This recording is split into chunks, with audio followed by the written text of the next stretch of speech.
का मसला। चले खैर बेटा, हम लोगों ने उस दिन पढ़ा कि थ्रोम्बोपोइसिस क्या होता है, फॉर्मेशन प्लेटलेट्स, और हमने पढ़ा कि प्लेटलेट्स के अंदर क्या क्या उसकी कंपोजिशन है। जो मैंने चीजें आपको कहीं आपने याद रखनी है, ग्रेन्यूल्स की बात कि अल्फा और डेंस ग्रेन्यूल्स होते हैं। डेंस ग्रेन्यूल्स में जो आपके नॉन प्रोटीनियस सब्सटेंसेस हैं और अल्फा ग्रेन्यूल्स के अंदर प्रोटीन सब्सटेंसेस हैं। एक तो ग्रेन्यूल्स आपने याद रखने हैं, दूसरा आपने कंट्रेक्टाइल प्रोटीन याद नहीं है, एक्टिन, मायोसिन और थ्रोम्बोस्थेनिन। उसके अलावा इसमें माइटोकॉन्ड्रियल एंजाइम सिस्टम है, लाइसोसोम है, ग्लाइकोजेंस हैं और कैनेलिकुलर सिस्टम है। ठीक है, इसकी मेम्ब्रेन के ऊपर रिसेप्टर्स होते हैं फॉर डिफरेंट सब्सटेंसेस। ठीक है, तो ये चीज मैंने बताई। उसके बाद इसकी हमने प्रॉपर्टीज की बात की कि एडेसिवनेस होती है, एग्रीशन और एग्लूटिनेशन। थ्रोम्बोसाइटोपिनिया बताया कि नॉर्मल काउंट 1,50,000 से 4,50,000 होता है। अगर 150 से कम हो जाए, 1,50,000 से कम हो जाए तो उसको थ्रोम्बोसाइटोपिनिया कहते हैं। अगर 4,50,000 से ज्यादा हो जाए तो उसको थ्रोम्बोसाइटोसिस कहते हैं। थ्रोम्बोसाइटोपिनिया की कॉजेज बता दी थी कि डेंगू, टाइफाइड वगैरह, और थ्रोम्बोसाइटोसिस की स्प्लीनेक्टमी, क्योंकि स्प्लीन में इनकी ब्रेक होती है। यहां से हमने आज स्टार्ट लेना था हीमोस्टेसिस। हीमोस्टेसिस बेसिकली होता है prevention of blood loss from a traumatised blood vessel. ठीक है, ब्लड वेसल को ट्रॉमा हुआ, उससे ब्लड के रुक जाने को हीमोस्टेसिस कहते हैं।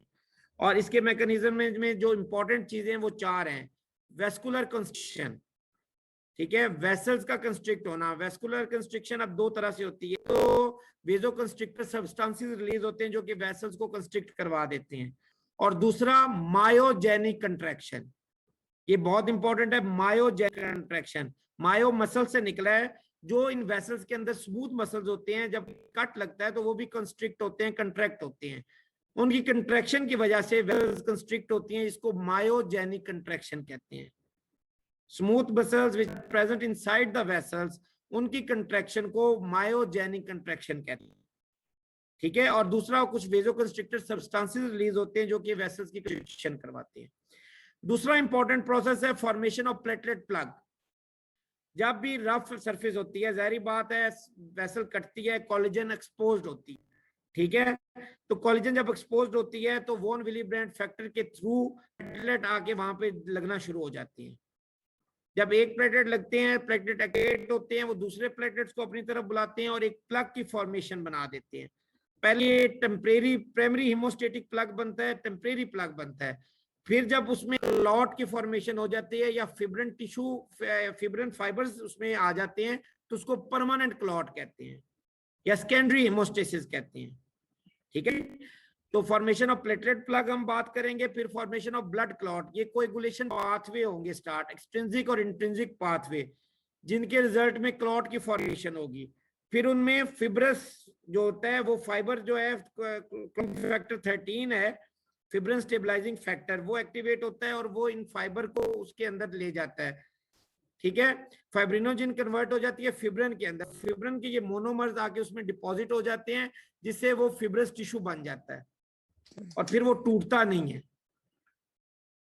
तो हीमोस्टेसिस चार तरीके से होगी, वेजोकंस्ट्रिक्शन, प्लेटलेट प्लग फॉर्मेशन और कोएगुलेशन। कोएगुलेशन के अंदर ही ग्रोथ ऑफ फिब्रस टिश्यू भी है। स्टेप 1 दोबारा बात कर रहा हूं, वेस्कुलर स्पैज यानी कि स्मूथ मसल की कंट्रैक्शन, जिसको आप मायोजेनिक कंट्रैक्शन कहते हैं, वो कॉज करता है vasoconstriction. Step 2 platelet plug formation. Platelet plug की समरी ये है कि injury to lining of vessels, collagen expose हो जाएगा और प्लेटलेट्स वहां पे उसके साथ जुड़ जाएगा। प्लेटलेट्स जब जुड़ेगा तो एक्टिवेट होगा, अपने और केमिकल्स रिलीज करेगा जो कि इर्द गिर्द के सारे प्लेटलेट्स को अपनी तरफ कॉल करेगा, बुलाएगा, और एक प्लग की फॉर्मेशन हो जाएगी। स्टेप 3 है कोएगुलेशन। कोएगुलेशन आप एक्सट्रिंसिक इंट्रिंसिक पाथवे आगे जाके मैं आपको पढ़ाऊंगा, तो उसमें देखोगे कि फिब्रिन जो है वो form of mesh that trap red blood cell और प्लेटलेट्स, और इसकी वजह से एक क्लॉट की फॉर्मेशन हो जाएगी। ये इन्होंने एक आपको वेसल का स्ट्रक्चर दिखाया हुआ है। वेसल के अंदर ये ब्लड है, ये आपके जो है प्लेटलेट्स यहाँ फिर रहे हैं, ब्लड के अंदर ही जारी बात है मूव कर रहे हैं। जब भी यहाँ पे कट लगा, कोई भी ऐसे कट लगेगा, यहाँ पे जो वेसल की वॉल में स्मूथ मसल्स हैं वो कंट्रैक्ट करेंगे, रिफ्लेक्स वेजो कंस्ट्रिक्शन होगी, वो कंट्रैक्ट करेंगे तो वेजो कंस्ट्रिक्शन होगी। उसके अलावा कोलेजन एक्सपोज हो गया, ठीक है। वो तो खैर अगला प्लेटलेट की हम बात करेंगे। यहां तक यही समझो कि वेसल्स पे जैसे ही कोई कट लगेगा तो वेसोकंस्ट्रिक्शन होगी, दो तरीके से होगी। एक तो वेसोकंस्ट्रिक्टर सब्सटेंस रिलीज होंगे, ठीक है, जो वेसोकंस्ट्रिक्शन करवाएंगे, जैसे एंडोथेलिन है। और कुछ ऐसा होगा कि स्मूथ मसल जो है वो कंट्रैक्ट होंगे और वो उनकी कंट्रैक्शन की वजह से वेसोकंस्ट्रिक्शन होगी, ठीक है जी। अब जो आपके जो फैक्टर्स हैं जो वेसोकंस्ट्रिक्शन है, जैसे लोकल ऑटोक्वाइट फैक्टर्स होते हैं, नर्वस रिफ्लेक्स होता है, मायोजेनिक स्पैज्म है, तीन चीजों ने वेसोकंस्ट्रिक्शन करवाई। मायोजेनिक स्पैज्म यानी कि मायोजेनिक कंट्रैक्शन, लोकल ऑटोक्वाइट फैक्टर यानी कि लोकल वेसोकंस्ट्रिक्टर सब्सटेंसेस, और कुछ फ्लेक्स नर्वस रिफ्लेक्स भी होगा जिससे कंस्ट्रिक्शन होगी वेसल्स की और ब्लड रुक जाएगा। Vascular constriction, traumatized blood vessel cause smooth muscles of vessel to contract by local myogenic spasm, local autocoid factors और nervous reflex. अब mechanism of platelet plug second stage है. When platelets come in contact with a damaged vascular surface, especially collagen is exposed. सारी बात है, जब cut लगेगा तो collagen expose होगी, वेसल जो है स्मूथ थी पहले, अब वो रफ हो गई है, डैमेज हो गई है, ठीक है। और इसकी एक प्रॉपर्टी भी है, कौन सी आपको बताई थी पहली प्रॉपर्टी, जो कि स्टिक होता है कौन सी, रफ सरफेस के साथ, स्मूथ के साथ ये स्टिक नहीं होता, एडहेजन करता है, ठीक है।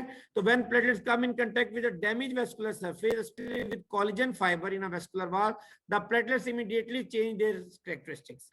प्लेटलेट्स में चेंजेस आती हैं, एक तो वो स्वेल होता है, ठीक है, उसके अलावा ये अपने इरेडिएट करता है स्यूडोपोड्स, ठीक है, जो कि प्रोट्रूड फ्रॉम द सरफेस। उसके अलावा इसके अंदर कंट्रैक्टाइल प्रोटीन होती हैं जो कि फोर्स कंट्रैक्ट करती हैं और इसके अंदर से ग्रेन्यूल्स के सब्सटेंसेस रिलीज होते हैं, ठीक है, अल्फा ग्रेन्यूल से भी और डेंस ग्रेन्यूल से भी। Injury to blood vessels, platelet undergo three general reaction, adhesion and shape change. सबसे पहले तो रफ सरफेस हुई और वो जाके उसकी एडिशन हो गई और उसकी शेप चेंज हुई, वो स्वेल हुआ। उसके अलावा उसमें आपने बताया कि कंट्रैक्टाइल प्रोटीन्स होती हैं, एक्टिन मायोसिन और थ्रोम्बोस्टेनिन, वो कंट्रैक्ट करेंगी और ग्रेन्यूल्स रिलीज होंगे, ठीक है, सिक्रीशंस रिलीज होंगी। जब वो सिक्रीशन रिलीज होंगी वो और प्लेटलेट्स को अपनी तरफ बुलाएंगी, उन ग्रेन्यूल्स में से जो सब्सटेंसेस निकलेंगे वो अपनी तरफ और प्लेटलेट्स को बुलाएंगे और एग्रीगेशन होगी, ठीक है जी। प्लेटलेट एडिशन किस तरह से होगी, through von Willebrand factor, ठीक है, प्लेटलेट्स कोलेजन एक्सपोज हुआ और through von Willebrand factor platelets इसके साथ जुड़ गए, फिर वो जो कंट्रैक्शन हुई और उसकी वजह से सिक्रीशन हुई, कौन से सब्सटेंस सिक्रीट हुए, सारे अल्फा ग्रेन्यूल्स के भी, डेंस ग्रेन्यूल्स के, प्रोटीनियस भी, नॉन प्रोटीनियस भी, ठीक है जी। Fibrinogen, fibronectin, factor 5, factor 8, platelet derived growth factor, ATP, ADP, calcium और नॉन प्रोटीनियस सब्सटेंसेस भी होंगे जिसमें कैल्शियम है, हिस्टामिन, सेरोटोनिन, ठीक है, एपिनेफ्रिन। तो ये सारे सब्सटेंस जो है ग्रेन्यूल से रिलीज होंगे। सबसे बात याद रखना कि जैसे ही कट लगा पहले तो होगा वेसोकंस्ट्रिक्शन। वेसोकंस्ट्रिक्शन अब किस तरह से होगी, मायोजेनिक कंट्रैक्शन से भी हो सकती है और लोकल फैक्टर से भी, वेसोकंस्ट्रिक्शन से भी, ये जैसे सेरोटोनिन रिलीज हो रही है, ठीक है। उसके अलावा जाहिर बात है सर्फेस पहले स्मूथ थी एंडोथेलियम, अब रफ हो गई, कोलेजन एक्सपोज्ड हुआ, उस कोलेजन के साथ क्या हुआ, वॉन विली ब्रांड फैक्टर के थ्रू प्लेटलेट लग गए, प्लेटलेट से ये सब्सटेंस रिलीज हुए। अब इन सब्सटेंस ने क्या किया, ये सब्सटेंस में से जैसे एडी है और थ्रोम्बोक्सिन A2 है, ठीक है, थ्रोम्बोक्सिन A2 और एडीपी रिलीज होगा। एडीपी और थ्रोम्बोक्सिन A2 नियर प्लेटलेट्स पे एक्ट करेंगे, उनको एक्टिवेट करेंगे और उनको इन प्लेटलेट्स के साथ जोड़ेंगे और as a result platelet plug की फॉर्मेशन हो जाएगी। प्लेटलेट प्लग में आपने तीन चीजें याद रखनी है, एक तो कोलेजन एक्सपोज हुआ, सरफेस रफ हुई, प्लेटलेट्स आके जुड़े through von Willebrand factor. बाकी प्लेटलेट्स के अंदर कंट्रैक्टाइल प्रोटीन है, उन्होंने कंट्रैक्ट किया और सब्सटेंस अल्फा और डेंस ग्रेन्यूल्स में से जितने भी सब्सटेंस थे उन्हीं में एडीपी और थ्रोम्बोक्सिन एडीपी और थ्रोम्बोक्सिन A2 ने नियर प्लेटलेट्स को एक्टिवेट किया तो प्लेटलेट्स भी आके उन प्लेटलेट्स के साथ जुड़ना शुरू हुए और as a result platelet plug की फॉर्मेशन हो गई। सर ये रिपीट कर दें, प्लेटलेट एग्रीगेशन समझ नहीं आई। अभी बार बार रिपीट करूंगा जी कि हर मैंने ये अभी 25 स्लाइड तक रेपिटिशन ही है। Thromboxane A2 is a vasoconstrictor, autocatalytic reaction platelet release gate. अब ये जो थ्रोम्बोक्सिन A2 और ADP ने और प्लेटलेट्स को एक्टिवेट किया, ये प्लेटलेट के जुड़े और एक प्लग की फॉर्मेशन बन गई, इसको कहते हैं प्राइमरी हेमोस्टेटिक प्लग। और ये अभी वो चीज है कि जहां पे आप इसको तोड़ सकते हो, अगर कोई मेडिकेशन लेते हो आप ये तोड़ सकते हो, ये रिवर्सिबल होता है।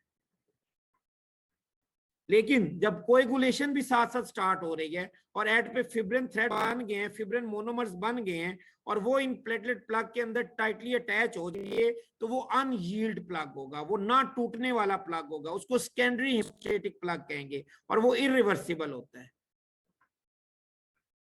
ठीक है जी, ये दोबारा आप सुन लो जी, जो बच्चा कह रहा था कि दोबारा आप बोल दें। यहाँ पे देखो कट लगा, मैं अब इसमें वेसोकंस्ट्रिक्शन की बात करूंगा। वेसोकंस्ट्रिक्शन आपको पता होना चाहिए किस तरह से होगी, एक मायोजेनिक कंट्रैक्शन से होगी और कुछ वेसोकंस्ट्रिक्टर सब्सटेंसेस प्लेटलेट के अंदर से भी रिलीज होंगे जो कि वेसोकंस्ट्रिक्शन करवाएंगे, और कुछ नसेसरी रिफ्लेक्स से होगी। दूसरा स्टेप था ये प्लेटलेट प्लग की फॉर्मेशन। ये कट लगा, सरफेस जो है वो रफ हुई, कोलेजन एक्सपोज हुआ। जैसे कोलेजन एक्सपोज हुआ, ये रेड आपको नजर आ रहे हैं, वोन विली ब्रांड फैक्टर उस कोलेजन के साथ अटैच हुआ और वोन विली ब्रांड फैक्टर के साथ आगे प्लेटलेट लगे। ये सबसे पहला स्टेप है प्लेटलेट एडिशन। जैसे ये एडिशन हुई, इसकी शेप चेंज हो गई, शेप चेंज हुई, इसकी कंट्रैक्शन हुई और कंट्रैक्शन से ये ग्रेन्यूल जो है वो रिलीज हो गए। ग्रेन्यूल्स में थ्रोम्बोक्सिन A2 और ADP था, और भी चीजें हैं, सेरोटोनिन भी है, ठीक है, वेसोकंस्ट्रिक्टर भी है, लेकिन हम अभी क्योंकि प्लेटलेट प्लग की बात कर रहे हैं तो ADP और थ्रोम्बोक्सिन ADP बात करेंगे। ये रिलीज हुआ और इन्होंने रिक्रूटमेंट करवाई और प्लेटलेट्स की, और प्लेटलेट्स आके जुड़ना शुरू हो गए और इसको कहते हैं platelet plug formation, temporary platelet plug या प्राइमरी हेमोस्टेटिक प्लग। ठीक है जी, ये 5 स्टेप हैं। और साथ क्योंकि आपका एक्सट्रिंसिक और इंट्रिंसिक पाथवे भी एक्टिवेट हुआ है, वो भी चल रहा है, उन्होंने एंड पे आके फिब्रिन थ्रेड बनाए हैं, वो उस पाथवे के रिजल्ट में फिब्रिन थ्रेड बनेंगे। अगर तो उससे पहले पहले ये क्लॉट टूट सकता है, लेकिन अगर फिब्रिन थ्रेड आके इसमें जुड़ जाएंगे तो वो सेकेंडरी हेमोस्टेटिक प्लग होगा, अनयील्ड प्लग होगा, वो नहीं टूटेगा। ठीक है जी, ये प्राइमरी हेमोस्टेसिस है, थ्रोम्बोक्सिन A2 और ADP जो करवा रहे हैं। फिर इसमें जब फिब्रिन मोनोमर कोएगुलेशन कैस्केड उधर एक्टिवेट हुआ है, साथ कोएगुलेशन पाथवे स्टार्ट है, एक्सट्रिंसिक पाथवे हैं, इंट्रिंसिक पाथवे, वो मैं बताता हूं आपको किस तरह से हैं, वो भी साइड बाय साइड स्टार्ट है। तो वो अगर इसमें फिब्रिन मोनोमर्स अटैच हो जाएंगे तो फिर ये नहीं टूटेगा, ये सेकेंडरी हेमोस्टेसिस है, अनयील्ड प्लग है।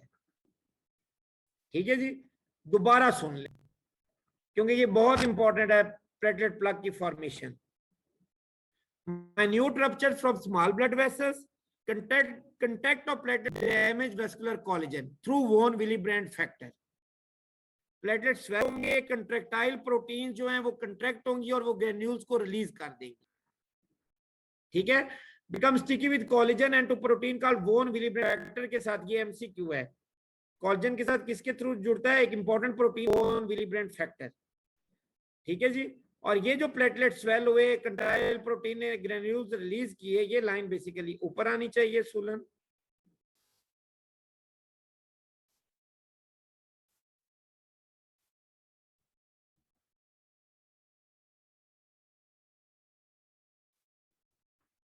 अच्छा जी, उसके बाद ग्रेन्यूल्स रिलीज हुए, उन्होंने क्या किया, ग्रेन्यूल से आपका secrete ADP and thromboxane A2 which activate platelets and form platelet plug.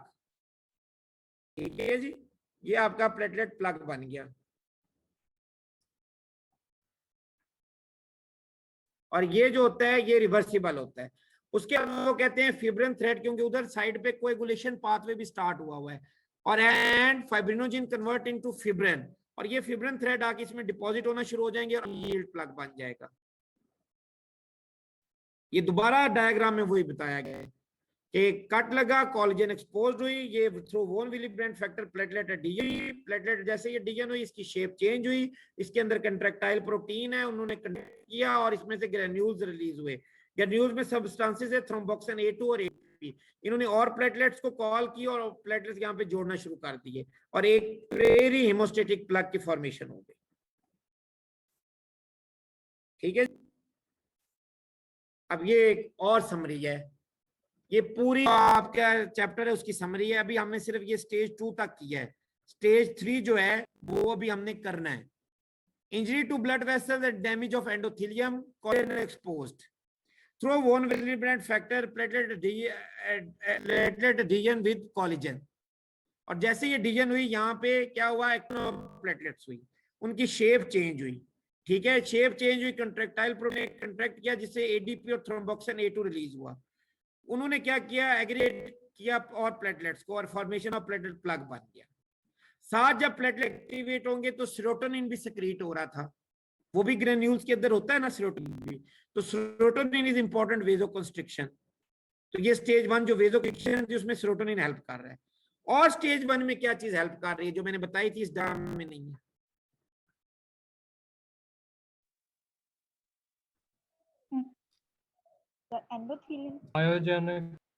Myogenic contraction. Very good, please यहाँ पे एक एरो लगा दो। ऐसे इंजरी हुई blood vessels and damage endothelium को, यहाँ पे एक एरो लगा दे और इधर लिखे एक बॉक्स बना के मायोजेनिक कंट्रैक्शन, और मायोजेनिक कंट्रैक्शन से एक एरो खींचे और ये वेजोकंस्ट्रिक्शन पे ले है। ठीक है, इन 2 तरीकों से ये स्टेज 1 होगी वेजोकंस्ट्रिक्शन, और स्टेज 2 आपको बता देना मैंने। किसी ने यहां तक कुछ पूछना है? तीसरी चीज जो अभी आगे मैंने आपको बतानी है कि जब प्लेटलेट्स एक्टिवेट होते हैं तो जाहिर बात है उसमें प्रोटीनियस सब्सटेंसेस भी ग्रेन्यूल्स में थ्रोम्बिन एक्टिवेटर है, वो प्रोथ्रोम्बिन को थ्रोम्बिन में कन्वर्ट करेंगे, थ्रोम्बिन फाइब्रिनोजन को फिब्रिन में कन्वर्ट करेगा, और at the end permanent clot बन जाएगा। ये अभी आगे जाके पढ़ते हैं, यहां तक अभी बात हुई है वो पहले बता दें आप। तो ये जो स्टेजेस 1 और 2 वगैरह हैं ये साइमल्टेनियसली हो रही है या फिर पहले स्टेज 1 होती है फिर डेटा सब कुछ साइमल्टेनियसली होती है, लेकिन डिपेंड अपॉन के वुंड कितना है। कुछ तो यही होता है कि वेजोकंस्ट्रिक्शन और मायोजेनिक कंट्रैक्शन से ब्लड रुक जाता है। सर क्योंकि सेरोटोनिन भी उसी ग्रेन्यूल से नहीं निकलना जो हमारे पास मैं स्टेज 2 वही तो कह रहा हूँ कि है। आपका ये प्लेटलेट प्लग की जरूरत ही नहीं पड़ती कि मायोजेनिक कंट्रैक्शन हुई, बिल्कुल इतना सा माइन्यूट सी इंजरी है, साथ आपका कोलिजन एक्सपोज हुई और प्लेटलेट एक्टिवेट हुए और उन्होंने सेरोटोनिन रिलीज किया और यही से हो गया। अभी प्लग बनने जा ही रहा था, काम खत्म हो गया, या प्लग तक पहुंच सकते हैं आप और प्लग के बाद काम खत्म हो गया, रुक गया।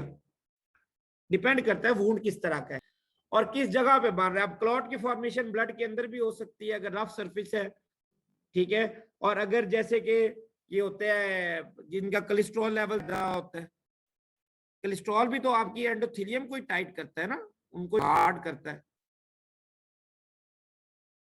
और बाहर इंजरी है भी अंदर ही वो काम शुरू हो गया, उसके लिए मायोजेनिक कंट्रैक्शन की जरूरत नहीं है, डायरेक्ट प्लेटलेट प्लग से काम शुरू हो गया और क्लॉट बन गया और वो क्लॉट जाके ब्लॉक कर देगा वेसल को। ठीक है जी। अब दूसरी ये भी डायग्राम वही है, प्राइमरी हेमोस्टेसिस जो प्लेटलेट प्लग है जिसको व्हाइट क्लॉट भी कहते हैं और ये रिवर्सिबल होता है। सेकेंडरी में coagulation extrinsic intrinsic pathway start हो जाते हैं। कॉमन ये बनते हैं फैक्टर 10 पे और फिर ये फिब्रिन पर इसमें डिपॉजिट होता है और इसको रेड क्लॉट कहते हैं और ये सेकेंडरी हेमोस्टेसिस है। अल्लाह मियां ने इसके अलावा भी हमारी बॉडी में एक सिस्टम रखा है प्लाज्मिनोजन एलिवेटर सिस्टम या फाइब्रिनोलाइसिन। अगर क्लॉट बन भी जाता है तो हमारी बॉडी में प्लाज्मिनोजन है जो कि प्लाज्मिन में कन्वर्ट हो जाती है और वो इसको तोड़ने की कोशिश करते हैं। ठीक है, इनका में ये सिस्टम वीक होता है, उनमें भी क्लॉट बनने के ज्यादा चांसेस होते हैं। ठीक है, ये भी आगे जाके हम पढ़ते हैं। प्लेटलेट्स और एस्पिरिन। एस्पिरिन क्या चीज है? साइक्लोऑक्सीजनेज इनहिबिटर है और ये उन पेशेंट में दी जाती है जिनमें क्रोनिक थ्रोम्बोसिस के चांसेस होते हैं क्योंकि इनहिबिट करता है थ्रोम्बोक्सिन A2 को। तो इससे हमें क्या फायदा होगा बेटा? थ्रोम्बोक्सिन A2 इनहिबिट हो जाएगा सिंथेसिस। तो सर वही तो जाके आगे प्लग की फॉर्मेशन में करता है। Very good. थ्रोम्बोक्सिन A2 और ADP तो और प्लेटलेट्स को कॉल कर रहा था और प्लेटलेट्स को एक्टिवेट कर रहा था, उनकी लिगेशन करा रहा था। ठीक है, तो एस्पिरिन इज उन पेशेंट को दी जाती है ताकि थ्रोम्बोक्सिन A2 की सिंथेसिस ना हो और क्लॉट के चांसेस कम हो। ठीक है जी। ये नॉर्मल पेशेंट है जिसमें ब्लीडिंग स्टार्ट हुई, कंस्ट्रिक्ट हुई, प्लग बना और at the end fibrin clot बना। ये वो है कोई किसी को अगर ब्लीडिंग डिसऑर्डर है, ब्लीडिंग स्टार्ट हुई, वेसल्स ने कंस्ट्रिक्ट किया लेकिन क्योंकि उनमें प्लेटलेट्स कमी थी, इनकम्प्लीट प्लेटलेट प्लग बना इनकम्प्लीट फॉर्मेशन ऑफ क्लॉट हुई, ब्लीडिंग होती चली जाएगी। जैसे कि पेशेंट, कौन से पेशेंट होगा ब्लीडिंग डिसऑर्डर वाला? हीमोफीलिया। बेटा थ्रोम्बोसाइटोपिनिया और हीमोफीलिया। हीमोफीलिया को बेसिकली ज्यादा क्लॉटिंग डिसऑर्डर कहते हैं, क्योंकि उसमें क्लॉटिंग फैक्टर की डेफिशिएंसी की वजह से ब्लड नहीं रुकता, ठीक है, लेकिन प्लग बन जाता है, ठीक है। तो ये ब्लीडिंग डिसऑर्डर जैसे कि आप कह रहे हो हीमोफीलिया और थ्रोम्बोसाइटोपिनिया, ठीक है। थ्रोम्बोसाइटोपिनिया में ये तीसरी वाली स्टेज आती है और हीमोफीलिया उसमें ये वाली चीज आती है।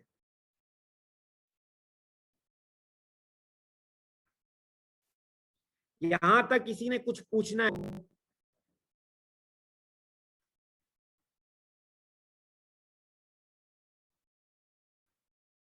यहां तक बेटा किसी ने कुछ पूछना है तो, क्योंकि मैं अब तीसरे वाला स्टेज स्टार्ट करने लगा हूं, blood coagulation, extrinsic intrinsic pathway. जो सर आपने 2 एरोज लिखवाए थे वो बता दें कहाँ से? बेटा मैंने बताया कि वो इधर, तो मैं खैर बोर्ड पे ये बताता होता हूँ, क्लास में आप आओगे तो फिर एक दफा जब ट्यूटोरियल में लूंगा जरूर इन सारे चैप्टर्स का एक दफा दोबारा। ये यहाँ पे मैंने बताया, ये injury to blood vessel and damage endothelium पे एक एरो लगा के यहाँ लिख दे मायोजेनिक कंट्रैक्शन, और मायोजेनिक कंट्रैक्शन डायरेक्ट करा की वेजोकंस्ट्रिक्शन, ठीक है जी, ये बताया है। और यहाँ पे भी एक लगा ले फॉर्मेशन ऑफ प्रोथ्रोम्बिन एक्टिवेटर। इस तरह से प्रोथ्रोम्बिन एक्टिवेटर की फॉर्मेशन हो रही है by extrinsic and intrinsic pathway of coagulation, जो कि अभी मैं पढ़ाने लगा हूँ। Extrinsic and intrinsic pathway of coagulation, end पे ब्लड क्लॉटिंग होगी। ये यहाँ पे लिख दें कि एक्सट्रिंसिक और इंट्रिंसिक पाथवे और फिर क्लॉटिंग। ये इसलिए इकट्ठा कर देने का आपको फायदा होगा, ये जब ब्लड कोएगुलेशन भी आप पढ़ लोगे तो ये वाली जब पिक्चर आप देखोगे तो आपको जरा समराइज करना आसान हो जाएगा। लेकिन ये आता 5 नंबर में इकट्ठा भी नहीं है, या तो आपसे एक्सट्रिंसिक पाथवे पूछेंगे या इंट्रिंसिक पूछेंगे, या दोनों पाथवे पूछते हैं, या फिर प्लेटलेट प्लग की फॉर्मेशन पूछेंगे, और मायोजेनिक कंट्रैक्शन की अलग से डेफिनेशन पूछा जाती है। चलें जी, थर्ड वाला जो है ये आपका फॉर्मेशन ऑफ ब्लड क्लॉट, जिसको कोएगुलेशन कहते हैं। Clot begin to develop in 15 to 20 seconds if the trauma has been severe, and in 1 to 2 minutes if the trauma has been minor. ठीक है जी। Activator substances from traumatised blood vessels, जैसे platelets हैं, blood protein है, ये ढेर होंगी ट्रोमेटाइज्ड blood vessel के साथ और इनिशिएट करेंगे क्लॉटिंग प्रोसेस को। कैसे इनिशिएट करते हैं ये हम अभी बात करते हैं। कोएगुलेशन होती क्या है? कोएगुलेशन या कोलम क्या चीज है? The process of changing from a liquid to a gel और सॉलिड स्टेट। सारी बात है, ब्लड क्या है, लिक्विड फॉर्म में है, और वो सॉलिड या जेल फॉर्म में जब आ जाएगा by a series of chemical reaction, ठीक है, उसको कहेंगे formation of blood clot. The process of changing from a liquid to a gel or solid state by a series of chemical reaction, especially process that result in the formation of blood clot, is known as coagulation. Coagulation वो process है जिसके result में blood clot बनता है। और blood clot क्या होता है? लिक्विड से सॉलिड फॉर्म में उसका conversion by the series of chemical reaction. इसकी 3 स्टेजेस होती हैं कोएगुलेशन की। पाथवे 2 हैं, एक्सट्रिंसिक और इंट्रिंसिक पाथवे। अब मैं बताऊंगा कि एक्सट्रिंसिक पाथवे को एक्टिवेट करने वाले कौन से फैक्टर हैं और इंट्रिंसिक को कौन से करने वाले फैक्टर हैं, ठीक है। लेकिन पाथवे 2 कोएगुलेशन के, एक्सट्रिंसिक और इंट्रिंसिक, स्टेजेस 3 हैं। एक्सट्रिंसिक पाथवे में भी यही 3 स्टेजेस होनी है और इंट्रिंसिक पाथवे में भी यही 3 स्टेजेस होनी है। पहली स्टेज है फॉर्मेशन ऑफ प्रोथ्रोम्बिन एक्टिवेटर। सबसे इंपॉर्टेंट और लंबी जो स्टेज है ये है फॉर्मेशन ऑफ प्रोथ्रोम्बिन एक्टिवेटर। फिर जब प्रोथ्रोम्बिन एक्टिवेटर बन जाता है वो क्या करता है? प्रोथ्रोम्बिन को थ्रोम्बिन में कन्वर्ट करता है। ये प्रोथ्रोम्बिन कहां से आई है बेटा? से प्लाज्मा प्रोटीन है। वेरी गुड, ये ऑलरेडी आपके ब्लड में मौजूद है, प्लाज्मा प्रोटीन है। जब प्रोथ्रोम्बिन एक्टिवेटर बन जाएगा, नॉर्मली हमारे अंदर नहीं बनता, इसलिए हमारे अंदर क्लॉट नहीं बनता। जिन लोगों में ये प्रोथ्रोम्बिन एक्टिवेटर बन जाएगा वो इस प्रोथ्रोम्बिन को थ्रोम्बिन में कन्वर्ट कर देगा, और थ्रोम्बिन क्या करेगा? वो आपके ब्लड में एक और क्लॉटिंग प्रोटीन मौजूद है, प्लाज्मा प्रोटीन मौजूद है, फाइब्रिनोजिन, उसको कन्वर्ट कर देगा फिब्रिन में। और ये फिब्रिन मोनोमर्स जाके डिपॉजिट हो जाएंगे आपके प्लेटलेट प्लग के अंदर और वो परमानेंट क्लॉट बना देंगे। ठीक है जी। अब ये पहली स्टेज जो है फॉर्मेशन ऑफ प्रोथ्रोम्बिन एक्टिवेटर, दूसरी दोनों तो ये ही है जो इसी में लिखा हुआ है कि प्रोथ्रोम्बिन को थ्रोम्बिन में और थ्रोम्बिन फाइब्रिनोजन को फिब्रिन में कन्वर्ट कर दिए। ये वाली स्टेज काफी लेंथी है, ये हम बात इसकी अभी हम करेंगे। अब कोएगुलेशन सिस्टम एक्टिवेट कैसे होता है बाय इंट्रिंसिक पाथवे और स्टेजेस की तो हमने बात कर ली कि पहले बनेगा प्रोथ्रोम्बिन एक्टिवेटर, वो थ्रोम्बिन को थ्रोम्बिन में कन्वर्ट करेगा और थ्रोम्बिन फाइब्रिनोजन को फिब्रिन में कन्वर्ट करेगा। ठीक है, लेकिन ये कैसे होगा? ये दो पाथवे के थ्रू होगा, इंट्रिंसिक और extrinsic path, which lead to cascade of reaction that cause conversion of proenzyme inactive coagulation factor, जैसे कि प्रोथ्रोम्बिन इनएक्टिव हुई है हमारी बॉडी में, उसको एक्टिवेट करेगा।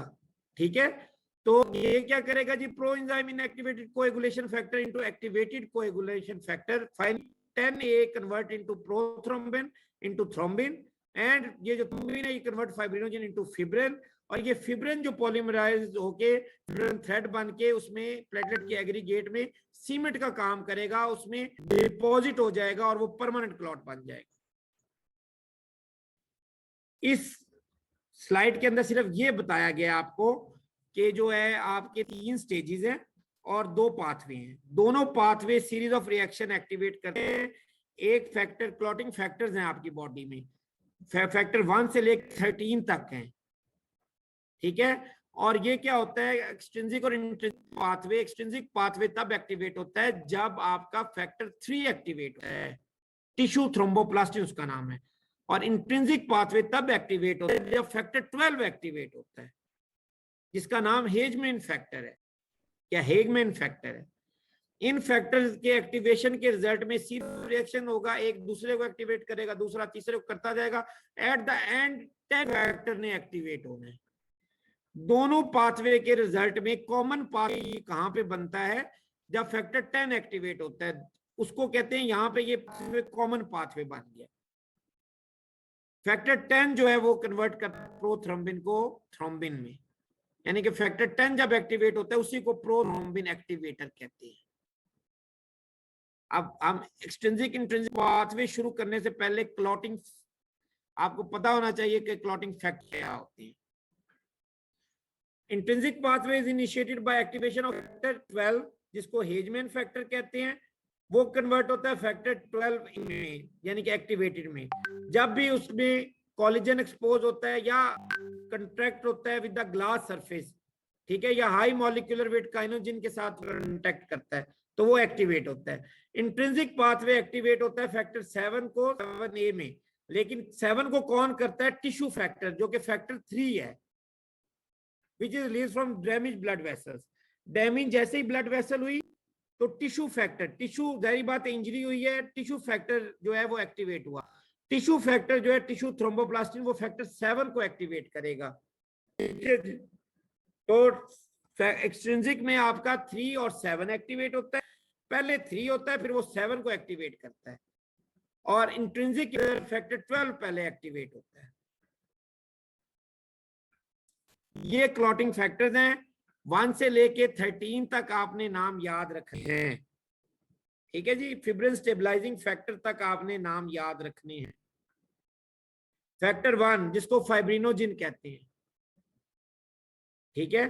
फैक्टर 2 प्रोथ्रोम्बिन, मैं तो सिर्फ देख के पढ़ रहा हूं, आपने ये बेटा रट्टा लगाना है, याद रखने इन फैक्टर्स के नाम। आगे जाके आप जब कहोगे कि फैक्टर जो 7 है वो 9 को करेगा, 9 11 को करेगा, तो नाम पूछे जा सकते हैं बीच में।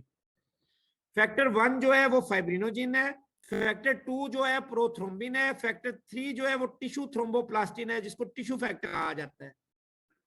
फैक्टर 4 कैल्शियम है। फैक्टर 5 लेबाइल फैक्टर कहलाता है। लेबाइल फैक्टर, इसको हाईलाइट कर लो, प्रोरेशन या इसको करने के बजाय लेबाइल फैक्टर कर लो यार। फैक्टर 6 है ही नहीं, अभी ढूंढना है, वो आप लोगों से नहीं ढूंढना है। फैक्टर 7, ठीक है, स्टेबल फैक्टर है। फैक्टर 8 एंटी हीमोफिलिक फैक्टर है, और इसको एंटी हीमोफिलिक फैक्टर ए भी कहते हैं। क्योंकि जो 9 है वो हीमोफिलिक फैक्टर बी है, उसको क्रिसमस फैक्टर भी कहते हैं। फैक्टर 10 इसको एंटी हीमोफिलिक सी फैक्टर भी कहा जाता है या स्टॉट फैक्टर भी कहते हैं। फैक्टर 11, ठीक है, sorry factor 11 anti haemophilic factor C है। फैक्टर 10 जो है वो स्टॉट फैक्टर है। और factor 12 Hageman factor, factor 13 fibrin stabilising factor. ये 13 फैक्टर आपने याद रखने हैं। मुश्किल है तो इसकी कोई भी आप मोनिक्स को भी बना लो, जैसे भी आपने वो बनानी है। मेरे ज़हन में एक था से निकल गया है, अगर आएगा तो मैं ग्रुप वो मोनिक शेयर कर दूंगा, उससे आपको याद रह जाएगा। कि पहला वर्ड सबका मैं उसमें लिख के एक निमोनिक बनाया हुआ था, जो मैंने खुद भी आप याद कर, जब मैं फर्स्ट ईयर MBBS में था। अब मेरे ज़हन से निकल गया, मैं आज ही शेयर कर दूंगा। सर इनके एक एक सिनोनिम याद करने हैं सारे बेटा एक एक factor 1 fibrinogen, 2 prothrombin, 3 tissue factor, 4 calcium, 5 labile factor, ठीक है। 6 फैक्टर है ही नहीं है, अननोन, लिख दो फैक्टर 6 अननोन। फैक्टर 7 आपका जो स्टेबल फैक्टर है, यहां तक याद हो गया, फैक्टर 7 स्टेबल। अब फैक्टर 8 है ना, इसको एंटी हीमोफिलिक फैक्टर कहते हैं, और साथ इसका दूसरा नाम एंटी हीमोफिलिक फैक्टर ए भी है, क्योंकि हीमोफिलिया की 3 क्लासिफिकेशन है, A B C। ए में जो डेफिशिएंसी होती है वो 8 की होती है, बी में जो डेफिशिएंसी होती है वो 9 की होती है, और सी में जो होती है वो 11 फैक्टर की होती है। तो इसलिए इसका नाम ABC भी आप याद रखते हो, और दूसरा नाम भी, जैसे फैक्टर 8 को एंटी हीमोफिलिक फैक्टर कहते हैं और इसको A कहते हैं, ठीक है। 9 जो है इसको आप कहते हो क्रिसमस फैक्टर या एंटी हीमोफिलिक फैक्टर B, जो दिल करता है याद रख लो। फैक्टर 10 ये Stuart factor. Factor 11 anti haemophilic C factor. 12 Hageman factor. Hageman factor तो आपने याद भूलना ही नहीं है ना, इंट्रिंसिक पाथवे इसी से स्टार्ट होना है। 13 फिब्रिन स्टेबलाइजिंग फैक्टर, ठीक है जी।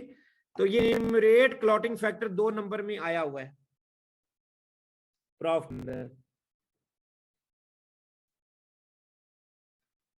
एक्सट्रिंसिक पाथवे और इंट्रिंसिक पाथवे।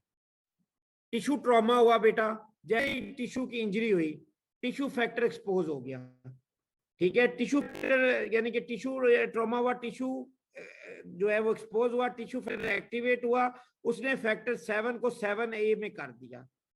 7A और ये टिश्यू फैक्टर जो एक्टिवेट हुआ था, इन दोनों ने मिलके 5 को एक्टिवेटेड 5 में कर दिया, ओ सॉरी 10 को एक्टिवेटेड 10 में कर दिया, in the presence of calcium.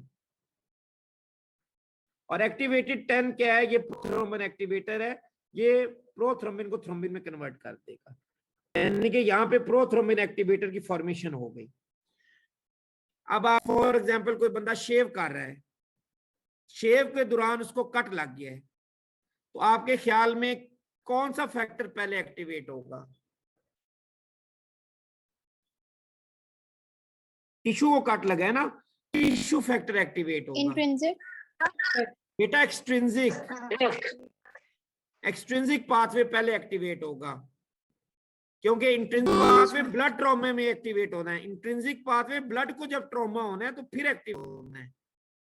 ये टिश्यू ट्रॉमा में आपका एक्सट्रिंसिक पाथवे एक्टिवेट होगा। शेव के दौरान अगर कट लगा है तो टिश्यू फैक्टर एक्सपोज होगा, एक्टिवेट होगा, वो 7 के साथ 7 के ऊपर रिएक्ट करेगा और 7 को एक्टिवेट कर देगा। फिर 7 और ये टिश्यू फैक्टर मिल के in the presence of calcium factor 10 जो आपका है उसको कन्वर्ट कर देगा एक्टिवेटेड 10 में। और एक्टिवेटेड 10 जो है वो प्रोथ्रोम्बिन एक्टिवेटर है, यानी फॉर्मेशन हो गई प्रोथ्रोम्बिन एक्टिवेटर की, आपका कोएगुलेशन की पहली स्टेज अचीव हो गई। फिर प्रोथ्रोम्बिन को थ्रोम्बिन में, और इस थ्रोम्बिन ने क्या किया, ये फाइब्रिनोजिन को फिब्रिन में कन्वर्ट कर देगी। अब अगर ब्लड ट्रॉमा होगा तो या ग्लास सरफेस के साथ ब्लड का कांटेक्ट होगा। अब आप ट्यूब के अंदर फॉर एग्जांपल ब्लड डालते हो और एंटीकोएगुलेंट नहीं डालते, तो आपका इंट्रिंसिक पाथवे से क्लॉट की फॉर्मेशन होगी, ठीक है। टेस्ट ट्यूब के अंदर जो क्लॉटिंग होती है वो इंट्रिंसिक पाथवे से होती है, क्योंकि ब्लड को ट्रॉमा हुआ, ब्लड का कांटेक्ट हुआ with collagen, with glass surface, ठीक है, और फैक्टर 12 जो एक्टिवेटेड 12 में हो गया। फिर 12 जो एक्टिवेटेड उसने 11 को एक्टिवेटेड 11 में किया। एक्टिवेटेड 11 ने 9 को एक्टिवेटेड 9 में किया in the presence of calcium. देखो कैल्शियम कितनी इंपॉर्टेंट, ठीक है। और ये एक्टिवेटेड जो है आपका 9, उसने 10 को एक्टिवेटेड 10 में किया और एक्टिवेटेड 10 इज प्रोथ्रोम्बिन एक्टिवेटर। ये prothrombin activator in the presence of calcium क्या करेगा, प्रोथ्रोम्बिन को थ्रोम्बिन में कन्वर्ट करेगा और ये थ्रोम्बिन जो है फाइब्रिनोजिन को फिब्रिन में कन्वर्ट करेगा। ये स्टेप बेशक आप खुद इधर भी ऐड कर लो कि थ्रोम्बिन जो है किस पे एक्ट कर, फाइब्रिनोजिन पे, और उसको फिब्रिन में कन्वर्ट कर रहा है। एक्सट्रिंसिक में भी ऐड कर लो और इंट्रिंसिक में भी कर लो, क्योंकि आगे जब कॉमन पाथ से बताऊंगा उसमें है। फॉर एग्जाम्पल किसी का एक्सीडेंट होता है, ठीक है, तो उसको ट्रॉमा आता है, तो बेटा पहले उसका एक्सट्रिंसिक पाथवे एक्टिवेट होगा, साथ ही उसका इंट्रिंसिक भी होगा। ये नहीं है कि अब एक्सट्रिंसिक हो गया तो इंट्रिंसिक नहीं होना नहीं है, दोनों पाथवे एक्टिवेट होंगे, लेकिन पहले एक्सट्रिंसिक होगा क्योंकि टिश्यू ट्रॉमा पहले हुआ। ग्लास ट्यूब के अंदर अगर आप ब्लड डालते हो तो पहले इंट्रिंसिक पाथवे एक्टिवेट होगा, उसके बाद फिर एक्सट्रिंसिक तो नहीं होगा? नहीं बेटा, एक्सट्रिंसिक तो पहले हो चुका। जब आपने ब्लड ले रहे थे किसी बंदे का, तो एक्सट्रिंसिक तो उसी टाइम हो के उसने वो कर दिया था ना, आपने मसल को तो उस टाइम पंच किया था ना।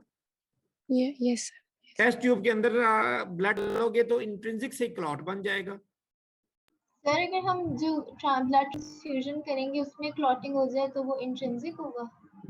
वो एक अलग चीज है बेटा, उसमें क्लॉटिंग क्यों हो जाए, अगर आपने प्रॉपर, वो मैं आपको बताऊंगा, अगर प्रॉपर आपने ग्रुप मैचिंग नहीं की वो तो एंटीजन एंटीबॉडी रिएक्शन होगा। अच्छा जी, प्रोथ्रोम्बिन जो है वो एक बात वो मैंने आपको खुद ही लिखवा दिया था कि ये हाथ दोनों में लिख दो।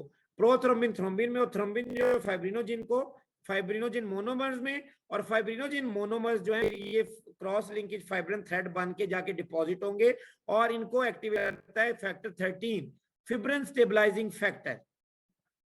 ठीक है, कि क्रॉस लिंकेज जो फाइब्रिनोजन मोनोमर बन रहे हैं, इनकी जो प्लेटलेट क्रॉस लिंकेज बना रहा है या इनको सीमेंट कर रहा है, वो आपका फिब्रिन स्टेबलाइजिंग फैक्टर, जो कि फिब्रिन को स्टेबलाइजिंग रखने वाला फैक्टर है 13। इसमें अब एमसीक्यू बहुत आएंगे।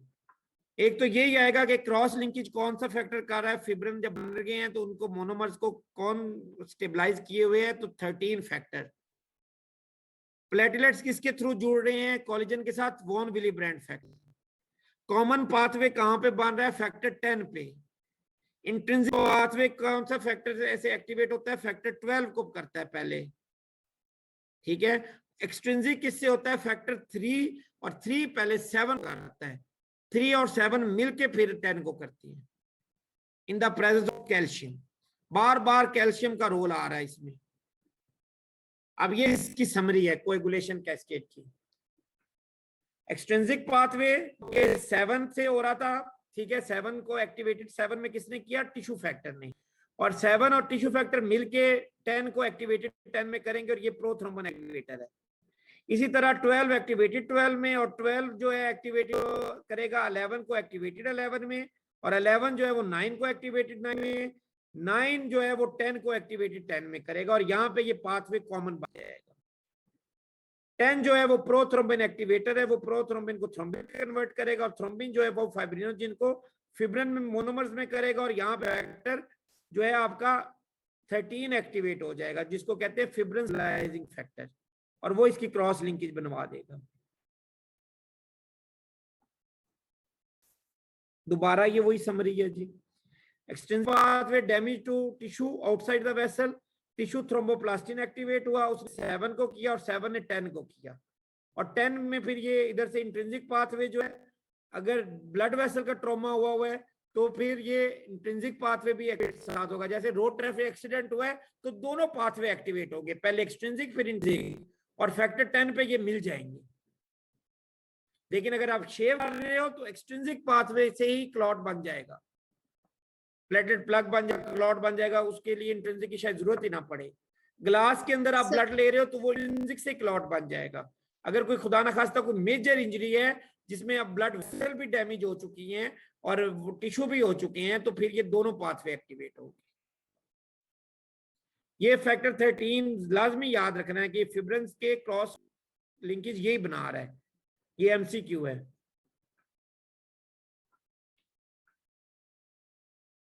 ये अब दोबारा वही चीज लिखी हुई है बेटा कि thrombin is a protein enzyme with weak proteolytic capability act on fibrinogen. ठीक है, कि कैसे ये जो है फाइब्रिनोजिन से फिब्रिन में कन्वर्ट होती है।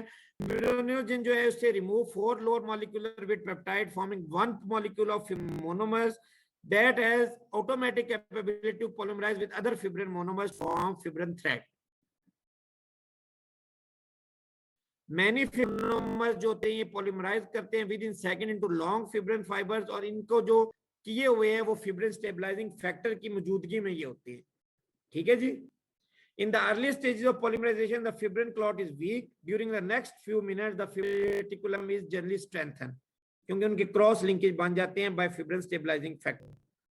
This involves a substance called fibrin stabilizing factor present in small amount in normal plasma globulin, released from platelet entrapped in the clot. Clot में प्लेटलेट इंट्रैप होते हैं, उनसे ये रिलीज होते हैं। अब ये क्लॉटिंग फैक्टर है, तो ये प्रोटीनियस है, तो ये कौन से ग्रेन्यूल से रिलीज होंगे? अल्फा और डेंस?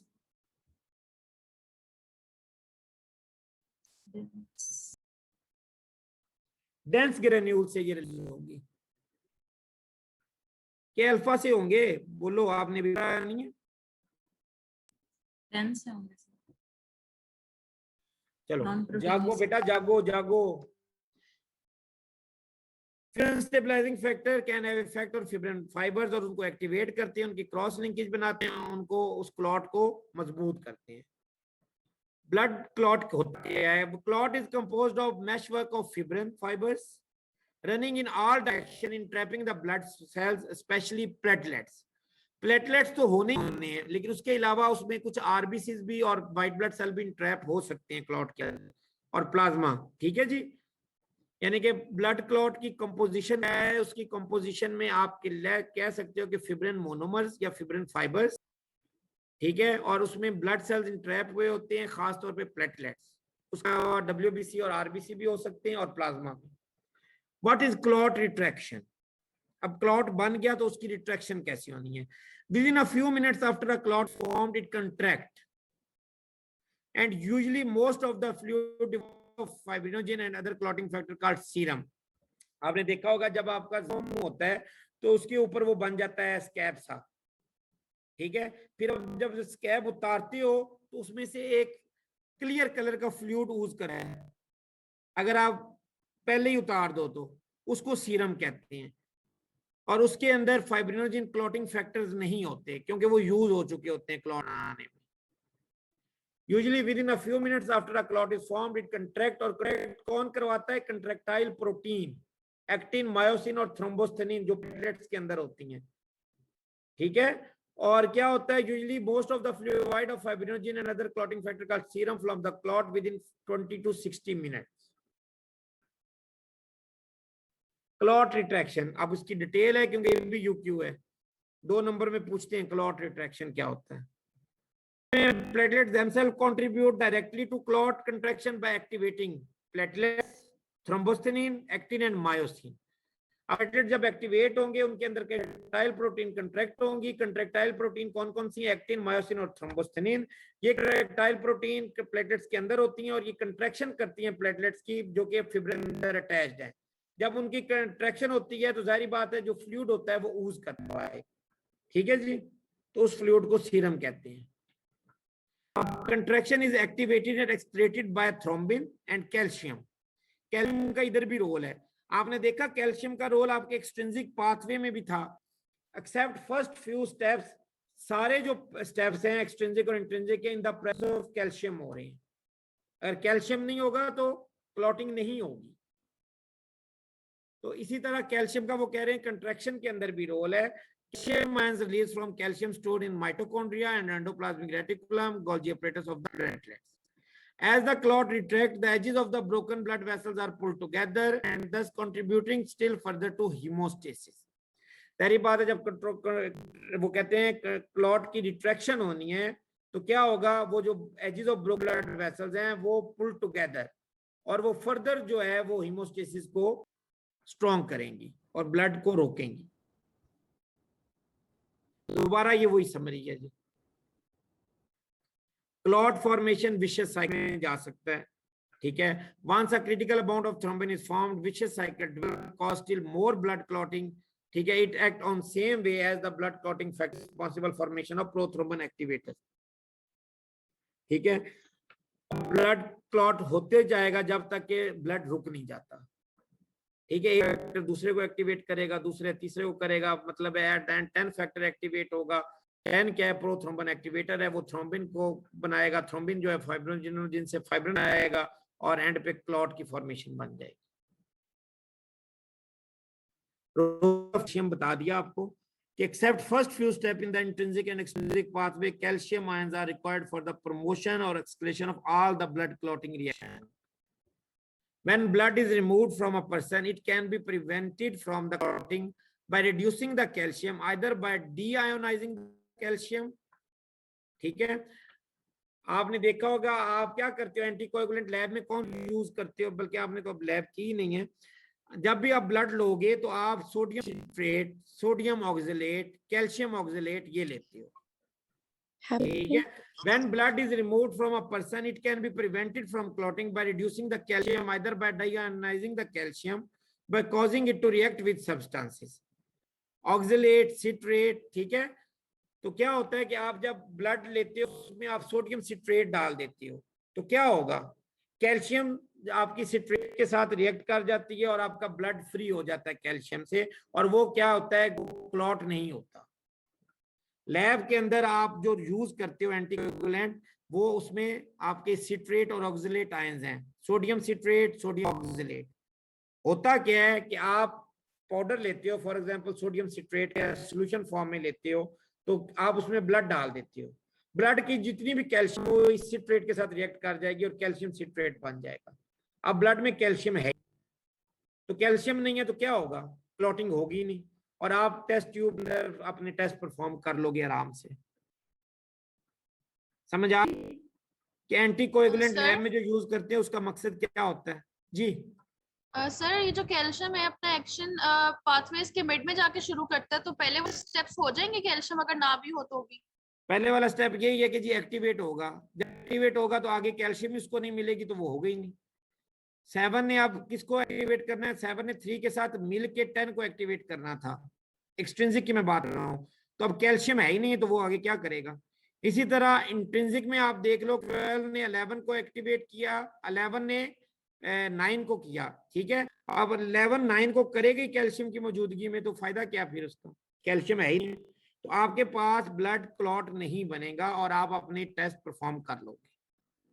तो ये कैल्शियम की इंपॉर्टेंस है इन कोएगुलेशन, ये इंपॉर्टेंट है। Role of calcium in coagulation आ जाए तो आपको पता होना चाहिए। एक्सट्रिंसिक इंट्रिंसिक का डिफरेंस क्या है। इंट्रिंसिक स्टार्ट हो रहा है आपका 12 फैक्टर से, और वो हो रहा है आपका टिश्यू फैक्टर, और टिश्यू फैक्टर 7 को कर रहा है, यानी कि 3 और 7 से स्टार्ट ले रहा है आपका एक्सट्रिंसिक पाथवे, और ये आपका 12 से स्टार्ट ले रहा है। ये आपका जो है स्फीयर होता है रैपिड होता है, ये स्लो होता है, इंट्रिंसिक स्लो होता है और ये रैपिड होता है। Clotting occur with in 15 second, और उसमें 1 से 6 मिनट लगते हैं। ये 3 मेजर डिफरेंस है। और कॉमन क्या चीज है कि ये एट द एंड इन दोनों ने क्या करना है, प्रोथ्रोम्बिन एक्टिवेटर की फॉर्मेशन करनी है, फैक्टर 10 को एक्टिवेट करना है, ये इनमें कॉमन चीज है। और तीसरी ये चीज, दूसरी ये चीज है कि दोनों ने बनाना क्लॉट ही है।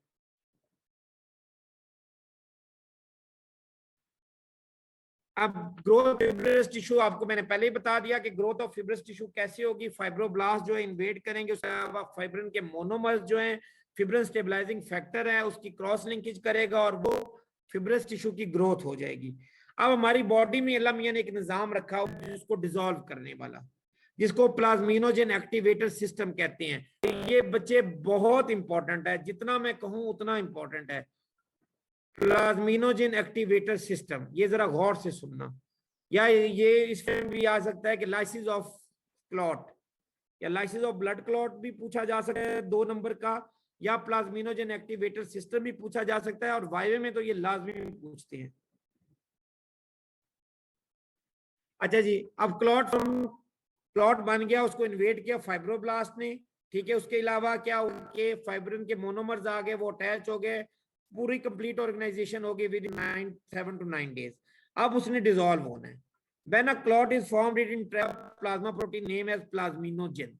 प्लाज्मिनोजेन भी हमारी बॉडी के अंदर, हमारे ब्लड के अंदर एक प्रोटीन है, जैसे कि फाइब्रिनोजिन है, जैसे कि आपकी प्रोथ्रोम्बिन है।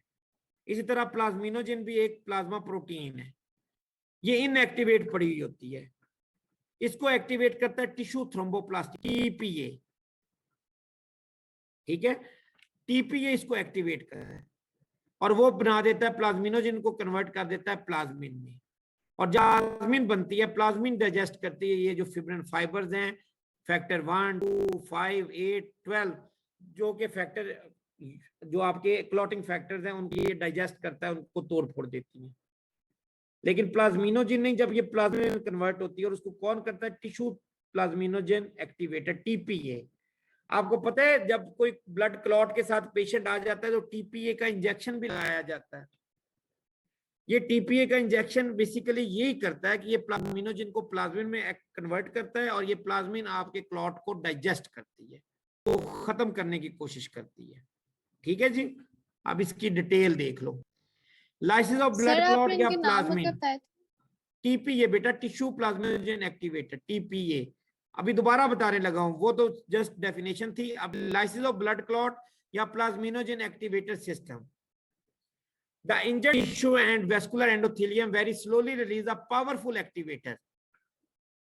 आपकी बॉडी में अल्लाह मियां ने साथ साथ ही, जब भी इंजर्ड हुआ, साथ साथ वो प्रोसेस शुरू हो रहा है, साथ ही जो है full activator, tissue plasminogen activator भी रिलीज होना शुरू हो जाए, जो कि क्लॉट को तोड़ देता है, ठीक है, उसकी लाइसिस कर देता है। इसको प्रोफाइब्रिनोलाइसिन भी कहते हैं, ठीक है। प्लाज्मिनोजेन को प्रोफाइब्रिनोलाइसिन कहते हैं, और प्लाज्मिनोजेन जब प्लाज्मिन में कन्वर्ट होती है तो उस प्लाज्मिन को फाइब्रिनोलाइसिन कहते हैं, क्योंकि इसने फिब्रिन की लाइसिस करनी है, उनके थ्रेड्स को तोड़ना है, थ्रेड्स को खत्म करना है। लेकिन कई लोगों की अगर ये एक्टिवेट ना हो सके, वेस्कुलर एंडोथेलियम में इंजर्ड हुआ है टिश्यू, बाकी पाथवे, क्लॉटिंग पाथवे भी स्टार्ट हो गया, प्लेटेड प्लग भी बन गया, लेकिन टिश्यू प्लाज्मिनोजेन एक्टिवेटर स्टार्ट हुआ, लेकिन इतना नहीं था कि वो उसको क्लॉट की एट द एंड लाइसिस कर सके, तो क्या होगा, क्लॉट बन जाएगा। और विद इन 24 आवर्स अगर आप किसी हॉस्पिटल पहुंचते हो, कई कहते हैं विद इन 12 आवर्स, तो फिर वो टीपीए ही देते हैं। स्ट्रेप्टोकिनेज के नाम से भी आता है, ठीक है, एसके के नाम से। तो वो असल में यही करता है, इसका लाइसिस करता है।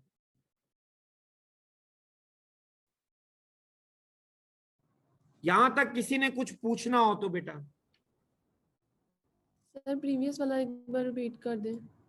बेटा प्रीवियस ये बताया कि आपकी बॉडी के अंदर प्लाज्मिनोजेन है, प्रोफाइब्रिनोलाइसिन, ये प्लाज्मा प्रोटीन है।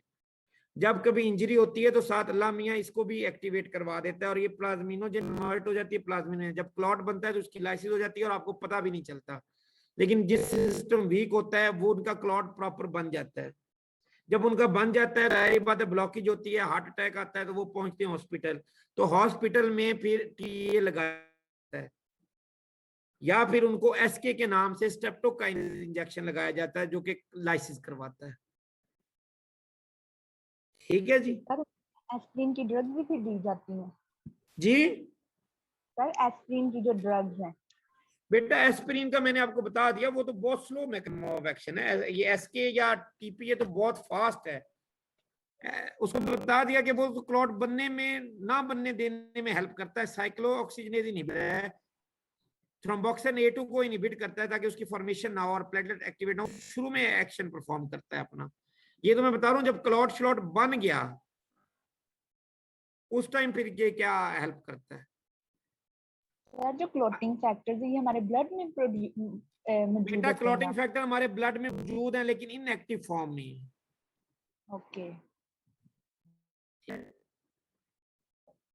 चलें जी, नेचुरल एंटीकोएगुलेंट ऑफ बॉडी और एंटीकोएगुलेंट फॉर क्लिनिकल यूज, और क्या होती हैं नेचुरल एंटीकोएगुलेंट। तो हमारी एंडोथेलियम की सरफेस स्मूथ, जब तक हमारी सरफेस नहीं होगी क्लॉटिंग नहीं होगी, एंडोथेलियम एक्सपोज नहीं होगा, क्लॉटिंग नहीं होगी, ठीक है।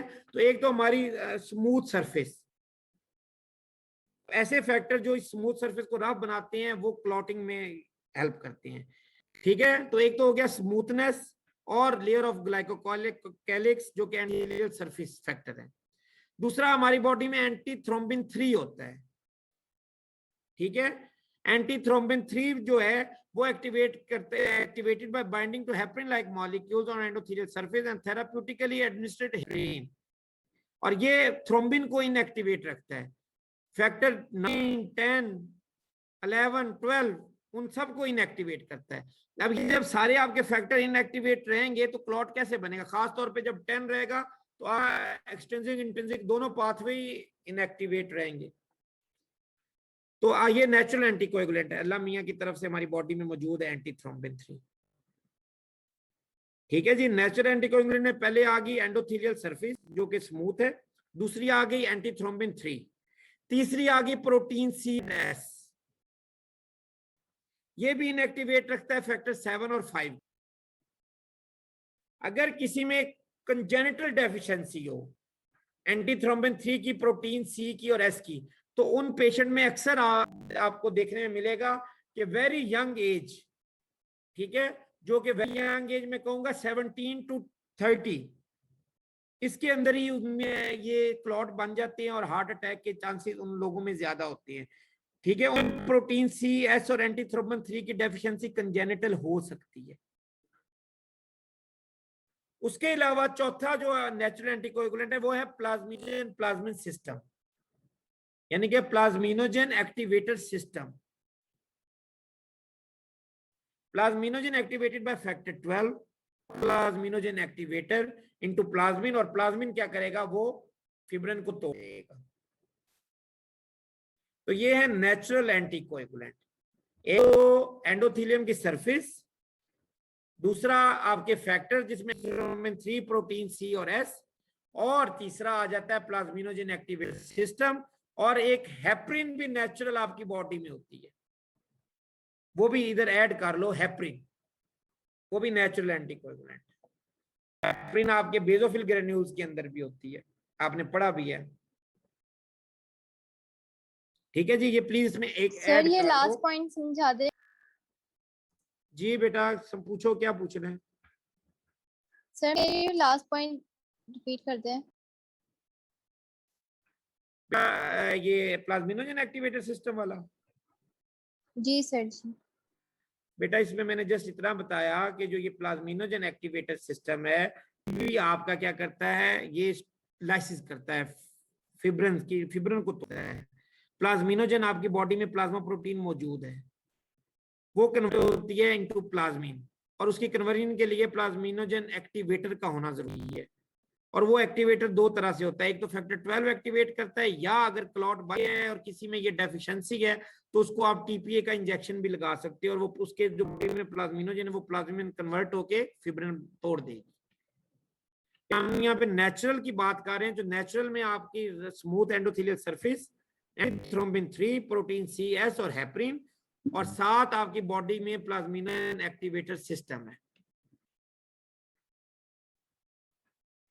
क्लिनिकल यूज के लिए जो आप करते हो हेपरिन है और वारफरिन है, उसको कॉमरिन भी कहते हैं।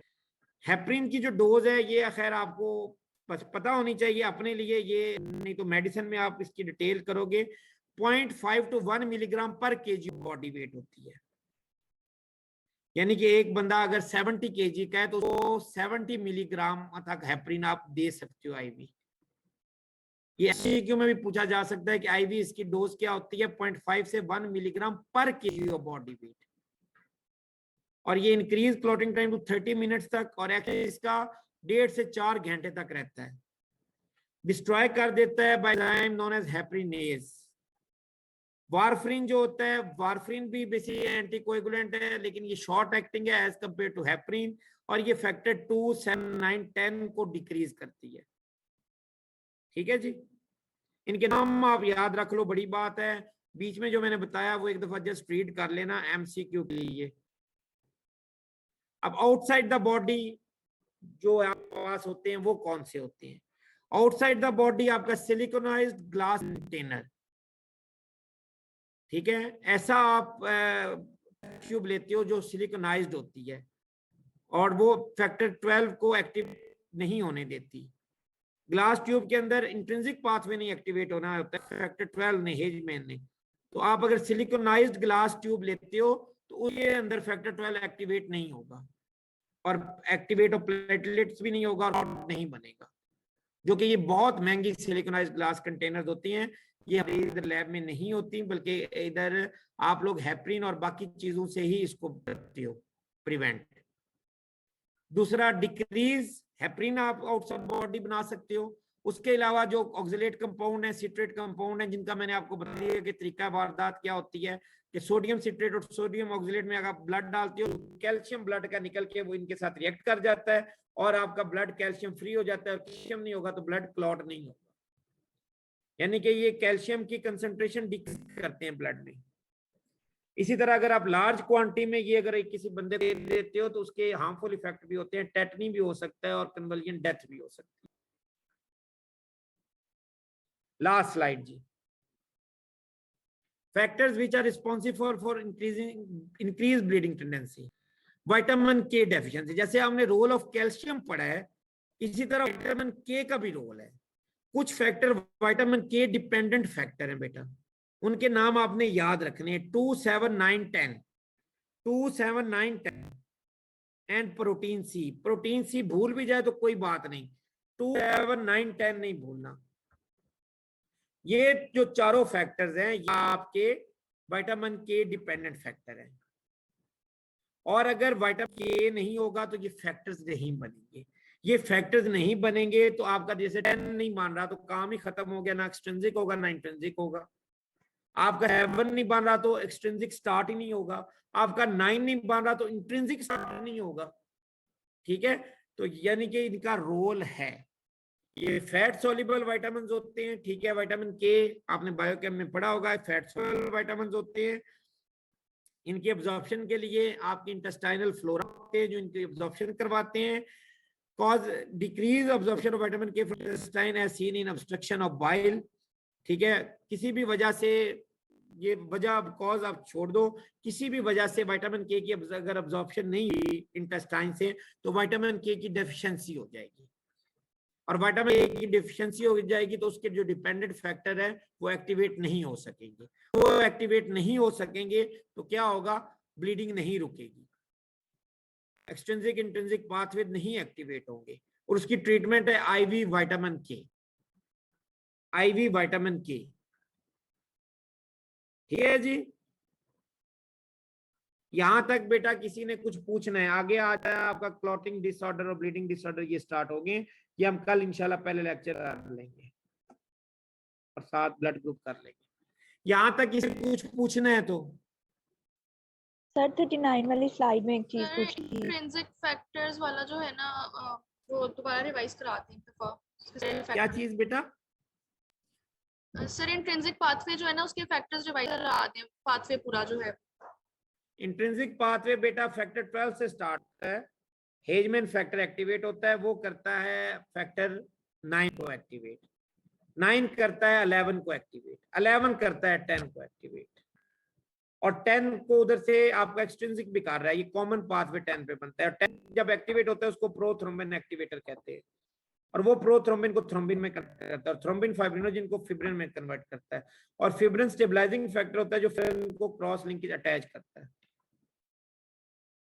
ये एक दफा आप रीड करोगे तो इंशाल्लाह इसमें मुश्किल आपको नहीं लगेगा। ठीक है जी।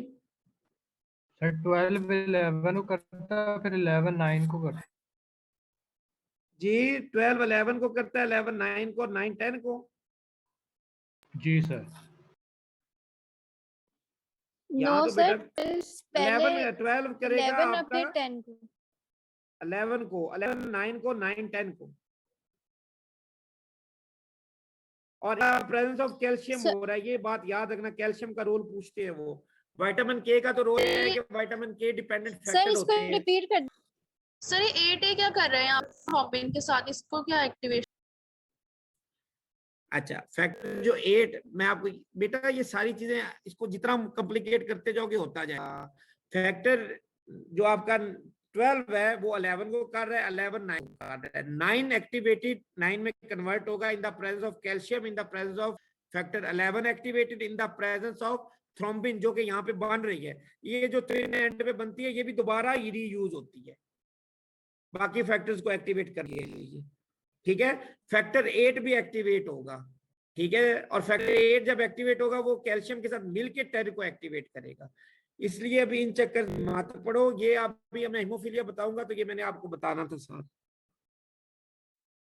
क्योंकि फैक्टर 8 ये तो हीमोफीलिया है, अगर फैक्टर 8 की डेफिशिएंसी है तो यहाँ फिर नहीं होगी, ठीक है, क्लॉटिंग नहीं होगी पर हीमोफीलिया होगा। ये भी रुक जाओ, अभी जितना पढ़ाया है उसको जरा समझो, हीमोफीलिया बताऊंगा तो मैं इस पे दोबारा आऊंगा।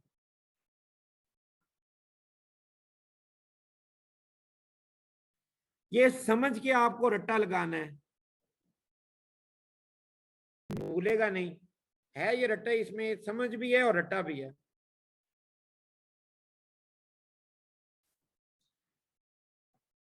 कुछ और पूछना है बच्चों आप लोगों ने?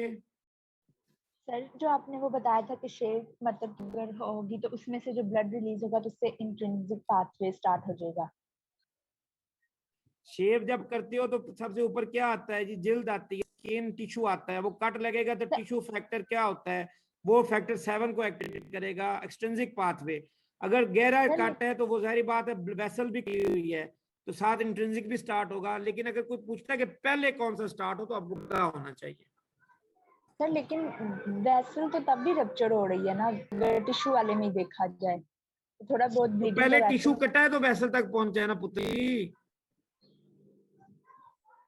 Yes sir. तो पहले एक्सट्रिंसिक होगा फिर इंट्रिंसिक होगा, मैं यही तो बता रहा हूँ, पाथवे दोनों एक्टिवेट होते हैं, लेकिन क्वेश्चन आता है कि पहले कौन सा होगा। सिवाय आपका ग्लास ट्यूब वाले में एक्सट्रिंसिक नहीं होगा, ग्लास ट्यूब वाले में इंट्रिंसिक ही होगा। बाकी जब कट लगा, जब इंजरी होगी तो दोनों पाथवे होंगे, डिपेंड अपॉन इंजरी। लेकिन पहले दोनों इंजरी में, रोड ट्रैफिक एक्सीडेंट में भी एक्सट्रिंसिक पाथवे एक्टिवेट होगा।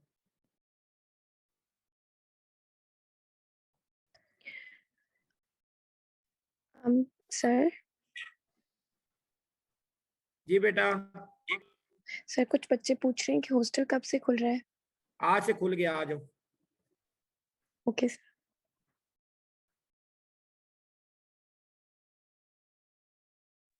सर ये चैप्टर गाइडेंस से करें या स्लाइड बहुत है? नहीं बेटा, एक्टन से करो, बल्कि ये है, मैंने इधर उधर से तो बहुत स्लाइडें ऐड ही की हैं, सारा गाइडन वाली कट पेस्ट हुआ है। सर लेक्चर हो गया मतलब और है या बस है? बेटा बस मैंने कहा यहाँ मेरा खत्म हो गया, कोई पूछना चाहते तो पूछ लो। कोई जाना चाहता तो चला जाए। बिल्कुल जी, जो जाना चाहता है 1 मिनट ना लगाए। Thank you sir. सर पर स्लाइड 45 रिपीट कर देते हैं। स्लाइड नंबर 45 जो आपने कहा था बहुत इंपॉर्टेंट है वाइवास के लिए। 45 ये वाली बच्चे, प्लाज्मिना activator system. Yes sir.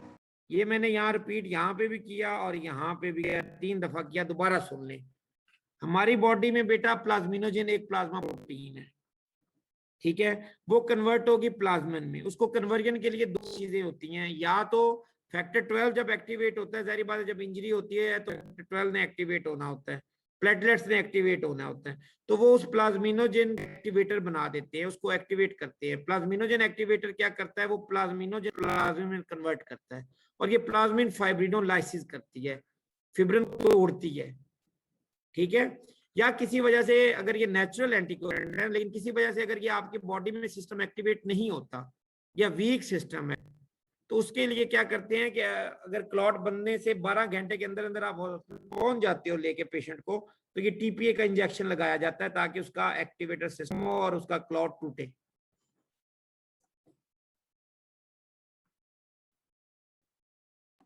Thank you sir.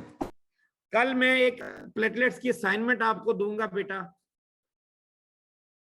ठीक है, वो आपने मुझे बुध को चेक करवानी है और बेशक वो मैं अपने लेक्चर के अंदर इसको कंप्लीट करवा दूंगा, आपका टाइम लेक्चर के बाहर नहीं लूंगा। बेशक कल आप लेक्चर के बाहर एनाटॉमी ही पढ़ो, लेकिन एक दफा प्लीज जितना आज पढ़ाया है एक दफा उसको आज का दिन फिजियो को दे दो यहाँ तक, क्योंकि बहुत इजी है। रह गया आपका हीमोफीलिया, कोएगुलेशन डिसऑर्डर टेस्ट रह गए हैं और ब्लड ग्रुप रह गया। ये तीनों टॉपिक इजी हैं, ये आपके साथ ही कल तैयार हो जाएंगे।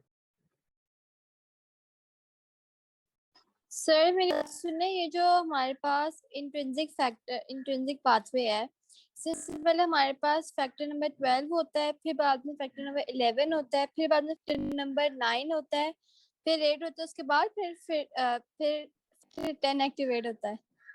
बेटा लिखा तो हुआ है, आपके सामने लिखा हुआ है। अभी सर नहीं, वो एक्चुअली कंफ्यूजन हो रही थी ना कि मुझे लगा कि फैक्टर नंबर 11 से डायरेक्ट ये फैक्टर देख नंबर लो 10 बेटा, में ये एक्टिवेट देख लो, होगा। ये सामने लिखा ठीक हुआ है, है इसमें सर, कोई ठीक है। सेंस नहीं है। रॉकेट ये आपने रट्टा लगाना है, ये मैंने या आपने ये किसी ने वो नहीं किया होगा कि पहले ये होगा या ये होगा। ये रट्टा है, इसको समझ के जरा रट्टा लगाओ तो आसानी हो जाएगी। तो समझना क्या है इसमें? समझना ये है कि कैल्शियम का रोल आपको आना चाहिए, ठीक है। अब इस बच्चे ने अभी बात कर दी फैक्टर 8 की, वो जो कि मैंने कल करनी थी हीमोफीलिया वाली, ये बात सुनी है आपने। फैक्टर 12 का जेन में रखना है आपने कि फैक्टर 12 जो है वो इंट्रिंसिक करेगा, फैक्टर 3-7 के साथ मिलके एक्सट्रिंसिक करेगा। ग्लास ट्यूब के साथ कांटेक्ट होगा तो वो इंट्रिंसिक का होगा, टिश्यू ट्रॉमा होगा तो वो एक्सट्रिंसिक होगा। ये चीजें थोड़ी सी समझ के बाकी इसको घोटा लगाना है, और कुछ नहीं। समझने वाली चीज इसमें है ही नहीं है, ये रट्टा ही है। जैसे कॉम्प्लीमेंट्री सिस्टम आपने रट्टा लगाया था वो है, वैसे ही है ये भी।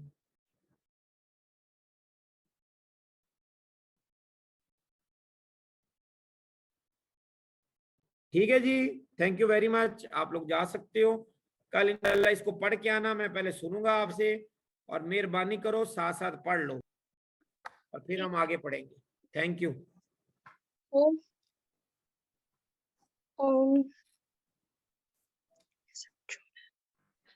सर अस्सलाम वालेकुम सर, डेट शेयर हो जाएगी इवनिंग बेटा मैं बाहर जाके देखता हूँ, मैं तो भी ये कंप्यूटर लैब में बैठा हूँ। Sign sir. वगैरह एचओडी हो गए हैं तो अभी शेयर मैं ही कर देता हूँ इसी ग्रुप में। Thank you so much sir. Distribution किस तरह है? 50 नंबर का है तो किस तरह लेंगे क्वेश्चंस? किसके बेटा 50 नंबर का? वाइवा की बात कर रही हूँ? जी जी, वाइवा के। वाइवा बेटा इस तरह से होगा कि आप लोगों का जो है ना, वो उसकी क्वेश्चन की डिस्ट्रीब्यूशन आप पूछना चाह रहे हो, उसको भी हमने सोची भी नहीं है बेटा। अभी तो हम रिटर्न बनाने के चक्करों में पड़े हुए हैं। तुम लोग वाइवा तक पहुंच गए। सर वाइव रिटर्न दोनों ओवरऑल पास करने हैं अलग अलग? नहीं बेटा, ये आपका जो टर्म होता है या ये जो आपकी असेसमेंट होती है, इसमें आपने रिटर्न अलहदा पास करना है, वाइवा अलहदा पास करना है। वो तो सिर्फ 10 नंबर का वाइवा होता है जिसको हम बीच में टेस्ट में डाल देते हैं और उधर से एक सवाल कम कर देते हैं। ऐसा नहीं है, 100 में से 50 वाला पास है और 50 में से 25 वाला पास है। 50%। ओवरऑल जो वाइवे में फेल है वो रिटर्न में फेल है, जो रिटर्न में फेल है वो वाइवे में फेल है। सर क्योंकि 10 मार्क्स क्वेश्चन के लिए हमें कोई 8 सवाल पूछते थे, तो 50 मार्क्स के लिए कितने पूछेंगे? बेटा उसके लिए आपको कम से कम 10 मिनट तो बिठाएंगे। अच्छा सही, ठीक है सर, थैंक यू। क्योंकि वो वाइवा मैडम बिल्किस भी लेंगी। 50 बच्चे हैं ना, तो डेली के हम लोगों ने आप में से वो लेने हैं 7-7 बच्चे, 8-8 बच्चे आएंगे। तो 8 बच्चों अगर हम एक घंटा ही लगेगा, 1 घंटा 10 मिनट में आपका वाइवा हो जाएगा। सर एमसीक्यूज और एमसीक्यू भी बता दें क्या डिस्ट्रीब्यूशन थी? एमसीक्यू की 45 एमसीक्यू होंगे और एससीक्यू 11 होंगे। और मैंने आपको इसके आपका ना वो टेबल ऑफ स्पेसिफिकेशन शेयर किया था, आप जरा देखो, अगर नहीं तो मैं दोबारा शेयर कर दूंगा। उसमें मेरा हाल यही था कि 4.5 ब्लड में से थे क्वेश्चन, 2.5 मसल में से थे और 2.5 आप थे उसमें से क्या उसको कहते हैं नर्व और मेम्ब्रेन फिजियोलॉजी के। ये कितने हो गए? 9.5 और 1.5 सवाल आपका सेल फिजियोलॉजी में से था।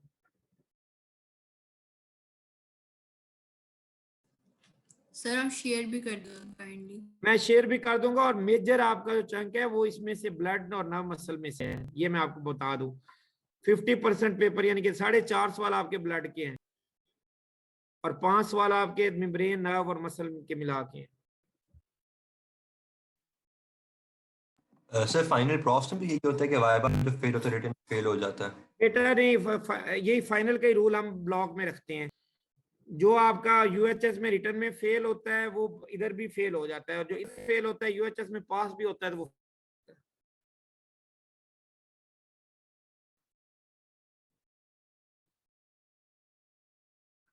जी, ठीक है thank sir, you, thank thank you very much.